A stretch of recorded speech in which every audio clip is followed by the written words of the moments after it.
15 August సందర్భంగా రాజ్భవన్లో governor Narasimhan at home కార్యక్రమం ఏర్పాటు చేశారు. గవర్నర్ ఇచ్చిన తేనేటి విందులో ఇరు రాష్ట్రాల మంత్రులు, ఎంపీలు, ఎమ్మెల్యేలతో పాటు పలువురు ఉన్నతాధికారులు పాల్గొన్నారు. అయితే AP CM Chandrababu, Telangana CM KCR ఇద్దరు కార్యక్రమానికి గైర్హాజరయ్యారు.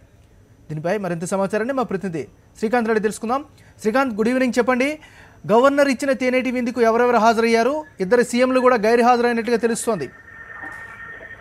నాగరాజు, ప్రతి ఏటా జనవరి 26 రిపబ్లిక్ డే సందర్భంగా, అలాగే ఆగస్టు 15 స్వతంత్ర దినోత్సవం సందర్భంగా గవర్నర్ తేనేటి విందు ఇవ్వటం సాంప్రదాయం. అయితే ఈసారి ఈ తేనేటి విందు కొంత కలతప్పినటువంటి వాతావరణం కనిపిస్తుంది. ముఖ్యంగా రాష్ట్ర విడిపోయిన తర్వాత జరుగుతున్నటువంటి పరిణామాలు కావచ్చు, అలాగే తాజాగా ఓటుకు నోటుకు దానికి సంబంధించి రెండు రాష్ట్రాల మధ్య, ప్రభుత్వాల మధ్య తీవ్ర భేదాభిప్రాయాలు వచ్చినటువంటి నేపథ్యంలో జరిగినటువంటి ఈ 15 ఆగస్టు వేడుకలకు రాజ్భవన్ తేనేటి విందులో స్పష్టంగా మార్పు కనిపిస్తుంది. ఇద్దరు సీఎంలు కూడా ఓవైపు ఏపీ పర్యటనలో ఉన్నటువంటి చంద్రబాబు నాయుడు తాను రాలేనని ముందే తెలిపినప్పటికీ కూడా ఇటు తెలంగాణ సీఎం కేసీఆర్ కూడా ఈ కార్యక్రమానికి దూరంగా ఉండటం చర్చనీయాంశమైంది.